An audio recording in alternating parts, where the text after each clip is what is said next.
I know there are people out there that are just getting into the sport, or they feel this pressure when they go fishing to go out to the biggest, baddest body of water that they find, to try and break it down, to try and learn, to try and figure out the pattern to make fish bite.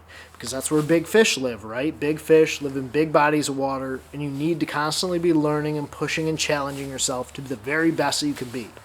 Now, what if I told you guys that one of my favorite places to fish are small pothole-style lakes?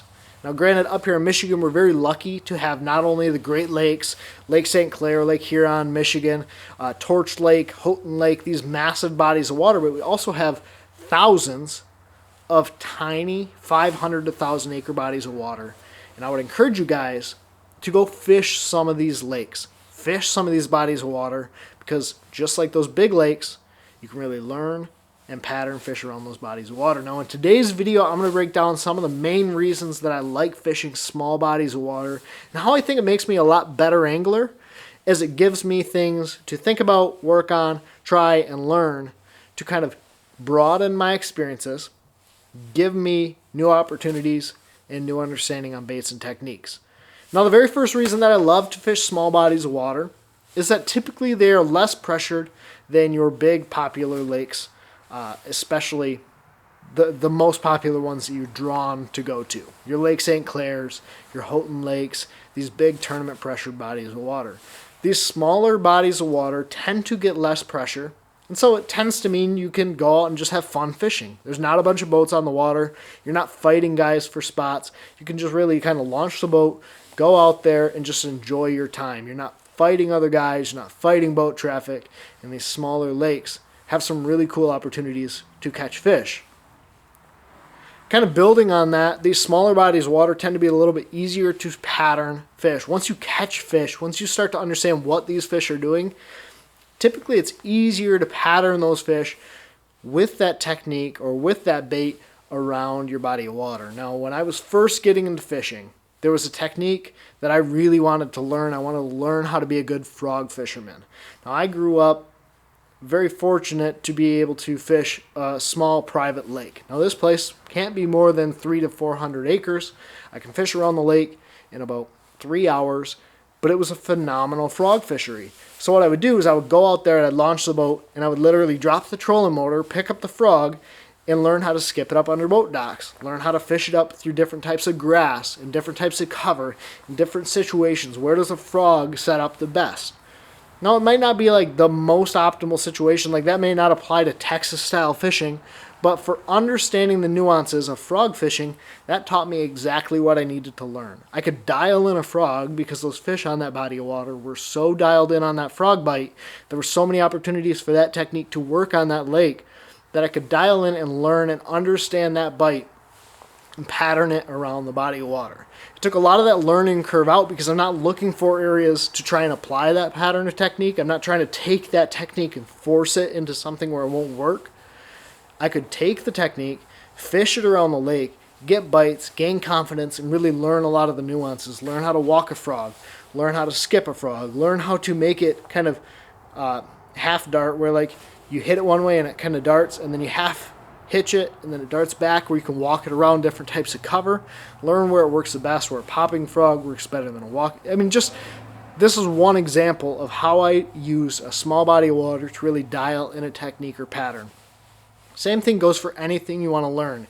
Once you figure out a pattern or a bite that's going on a small body of water, you can really pattern it in, you can really dial it in around that lake and build confidence in that technique.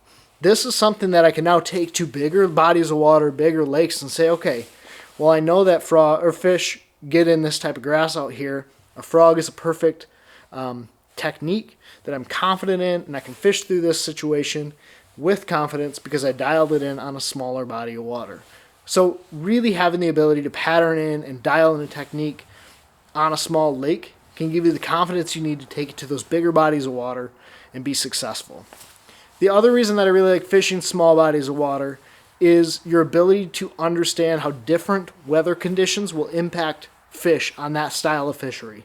Now, obviously, you don't have the different types of cover, different situations on a small lake that you might have on a bigger body of water, but let's say you're fishing a small natural lake. you can understand how different weather conditions impact those fish on that body of water. And again, apply it to those bigger, similar style bodies of water. Let's say you have 3 to 4 foot visibility on your lake. You are fishing a natural style body of water that is relatively shallow. There's some grass in it, and you have fish that tend to get in the grass really heavy. Well, on those sunny, calm, slick days, those fish hunker down in small clumps of grass. You can understand how those fish set up on sunny, slick, calm days. Then you can go out and fish that same lake and dial it in when it's cloudy, windy, and these fish are scattered out. They're just kind of feeding, roaming on those shallow water flats. You can learn these nuances to how conditions impact fish on a certain type of body of water that you can then apply in different situations. Really, the more situations, the more experiences that you can put yourself in, the more you can dial in and understand how conditions impact fish, and then you can kind of build this experience to take to your bigger lakes, your bigger bodies of water that you want to figure out. Now, I do want to caution you, there are some nuances or hindrances of fishing small bodies of water repetitively. The first one is going to be obviously your lack of experience or lack of ability to try different things.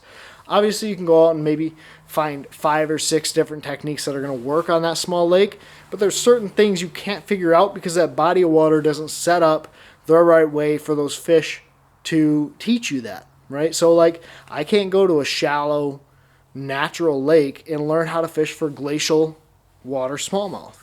Like, it's just not going to be something you can learn out there. There's going to be certain things on small lakes that you can't learn unless you go fish a small body of water that sets up that way. So for me, that is one of the biggest drawbacks. You're also not going to learn about kind of how fish move around a body of water, how to pattern them, what exactly to look for to know how to follow that pattern.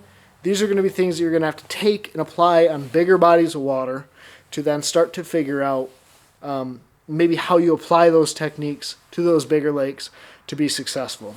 But for me, personally, there is no shame in fishing small lakes, small bodies of water, areas that are unpressured, untapped. It is a great learning tool. And as fishermen, sometimes it's just a great way to go out and get bites. I love going to certain bodies of water that I've dialed in really effectively to break a slump. I love to go out there and just get bites, to just catch fish. And for me, it's like the therapy that is fishing. I just like to go out to these places to get bites. I don't want to go beat my head in and learn every single trip out. So there's a lot of benefits. There's no shame in fishing these smaller bodies of water. And I would encourage you guys, if you're learning or maybe just looking for opportunities to kind of expand your craft and dial in different techniques and patterns, don't hesitate to look at your lake or look at your state map and say, okay, here's a clump of 5 or 6 small lakes. Like, I'm going to start to break these down individually instead of saying, okay, I'm going to go to the biggest body of water in my region and just live and die out there. There's benefits to doing that. I'm going to break that down in a different video, but go break down those small lakes, those small potholes that might not get the fishing pressure of those bigger bodies of water. You're going to have a fun time. You're going to learn some techniques, learn some things that you can apply to these other places that's going to help you be successful on the water. Now, if you guys enjoyed this video, go down, give it a thumbs up, hit the subscribe button if you're not already. I'd love to hear your stories about fishing some of the small lakes around you. How have you been able to dial in new techniques, patterns, new experiences? What have you learned fishing these small bodies of water that maybe I missed talking about in today's video? Let me know down in the comment section down below. And as always, thank you guys so much for watching.